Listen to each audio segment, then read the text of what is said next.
Good morning, and hopefully you notice that this is a dark video. It's dark for a specific purpose.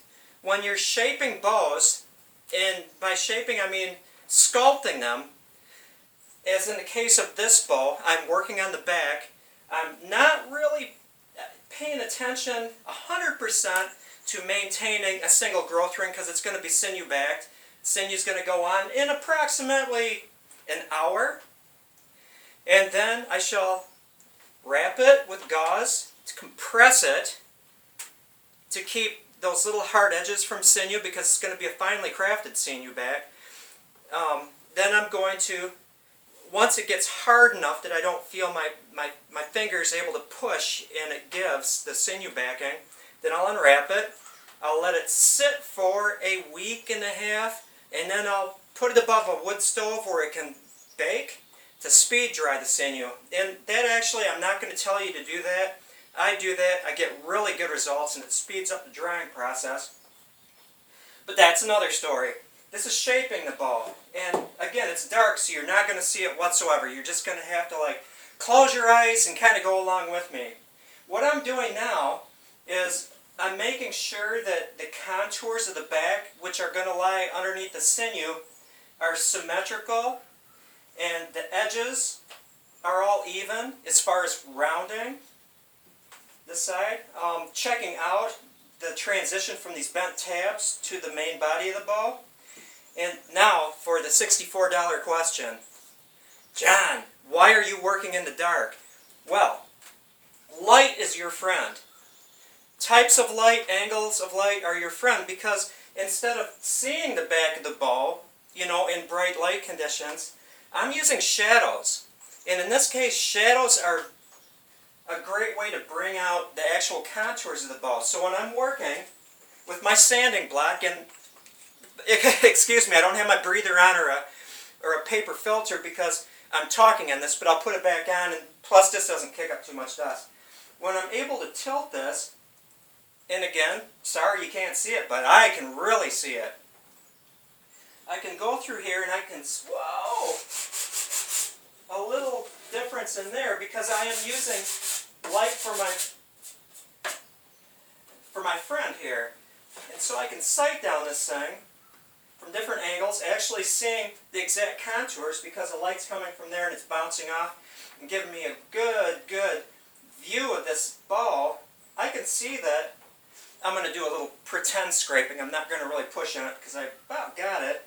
I can see as I'm looking down here, I'm going to find a spot because I've been working on this. Whoa, right there. Moving it around. Just the slightest of edge there. And I'm able to see that accurately, every view, every angle, flipping it around. Because of the shadows. Oh, look at that. If I was in good light, I wouldn't notice that this goes up slightly along that edge. So I can work that. Because I'm working in the dark. You never thought you'd hear anybody say the best way to work a bow is in the dark. And just the slightest, I mean fraction of a millimeter. That's Michigan for millimeter. And right there, barely. Now, I'm not going to finish tiller this thing. Yes, you can finish tiller a bow and then sinew back it, let it cure, then go back and finish tiller it again because the sinew is going to add poundage to it. Might even change the relative bend between the two limbs, so you always finish tiller it before. I'm getting it pre-finished tiller, like that squeak. What I mean is that it's got a pretty good uniform bend, and backwards, it's thin enough, not finished tillered, but it's thin enough that that sinew's going to yank it back into reflex. I might have mentioned it before, I forget what I say, working in the dark, but I am not going to string this thing backwards to get as much reflex as I possibly can. I certainly could, but I'm going to balance this off between reflex and consistency down the road. If you get a lot of reflex, you're stressing the wood more, creating more stress in the system. So I'm going to say, how much reflex do I actually want to get, considering the draw length and the draw weight? And that number I get for the amount of reflex, and reflex, if you're new to this, is the amount of backwards bend prior to stringing. If you have backwards bend in the system, you're going to have more pre-pressure as you pull down, because it's wanting to bend backwards. If it had string follow, I'd take the string off, the bow would look like a bow even though it's not strung. That means when you string it, it's going to be a little on the weaker side compared to a bow that had to bend just to get strung. It's the ability for a bow to like put force into the arrow, and the more reflex, backwards bend, it's backwards bending from you, the more initial draw weight you're going to have, which contributes to the final draw weight. Couple questions before I let you go. Is one person who found me from another type of video I did and has been asking me a lot of questions, and you're not bothering me. I enjoy it. All the friends out there throughout the world, it's like one of the best parts of this. He was asking about Purple Heart. Purple Heart, he's seen people use on bows, and yes, it is true that you don't want to make a self-bought Purple Heart because of the properties of that wood. However, Purple Heart is used in wooden bows. If you have a board and you want to make the handle thicker, so when you're looking at it, it's really narrow, you're gluing on a riser. And a riser, just think of rising in thickness. The riser is that section of wood at the handle that's thick. That's a riser. If you glue on a block of wood for the riser, it's a riser block. And then you shape it. You can use Purple Heart. It's beautiful wood in this handle area because it's not really doing a lot of work. It might help the handle, in many cases it does, keep from bending, but it's more of like a helper wood and not the performing wood.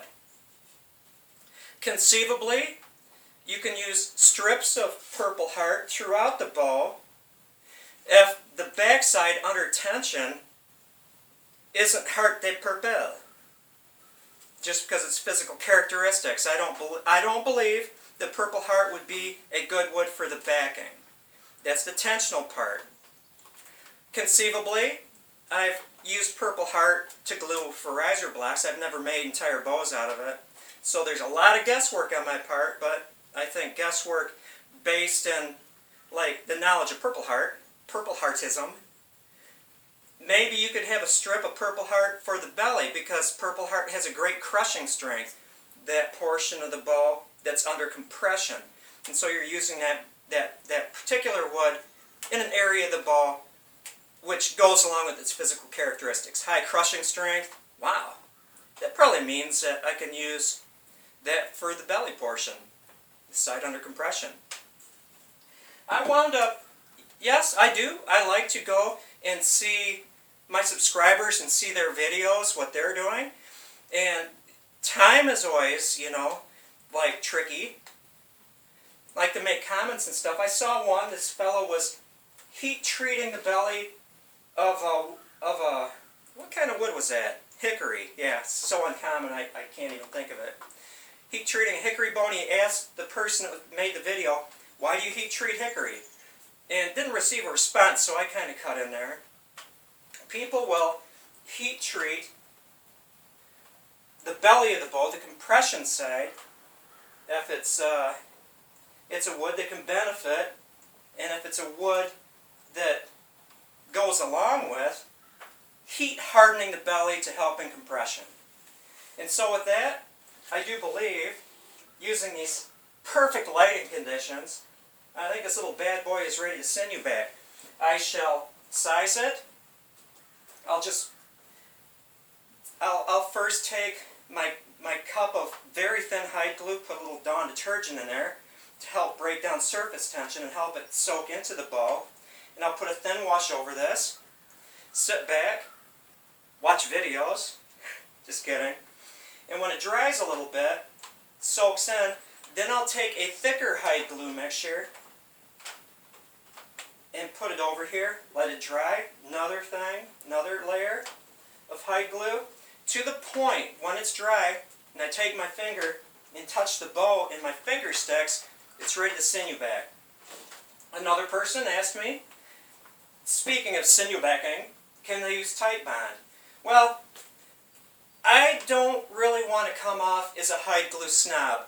I have my it's not a double boiler because I'm not boiling, but it's a pan of water sitting on a hot plate, and in that pan of water is my hide glue tub. I used to use a big coffee mug, but I went to like a little Tupperware thing just because it's wider and it's easier to dip strips in there. Have it sitting in the water, and I stick my finger in the water, and it has to be hot to the point of bothering me, but not so hot I'm going to burn myself. And I can adjust the temperature to keep it that way.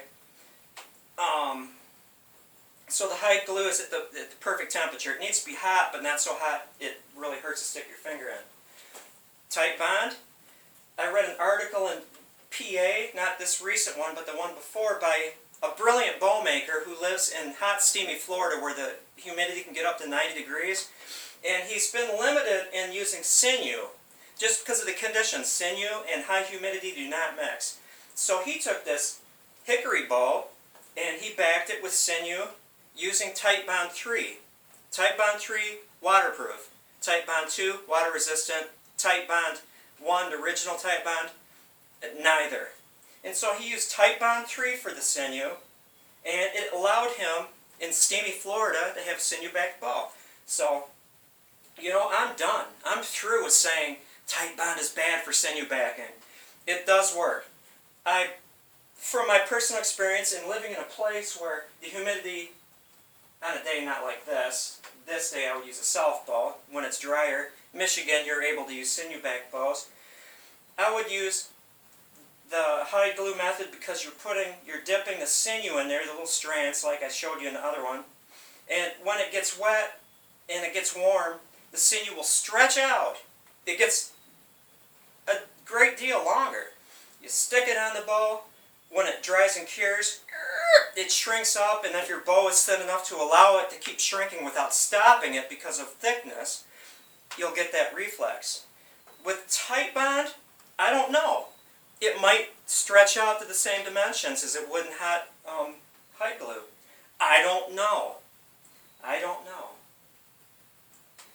Long story short, if you're in a humid area, yes, use Titebond for sinew backing. I guess that's about it. I won't tie you up too long. I've got stuff to do. You have stuff to do. I hope this helped a little bit, especially as far as shadows. I can see there's a slight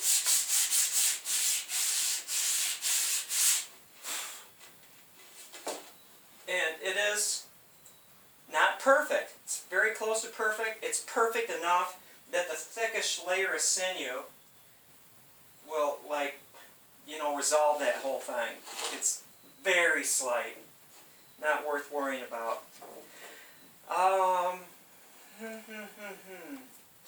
Pardon me while my mind is working here. I still haven't had my second cup of coffee. Is that it? Is that it? Is that it? Yep, that's it. Thank you for watching. Appreciate my subscribers and my new subscribers. I just added 6 more today. I'm not going to say, I hope that they're coming in from other areas and discovering primitive archery. You know, it's all a good thing. Here's the thumbs up.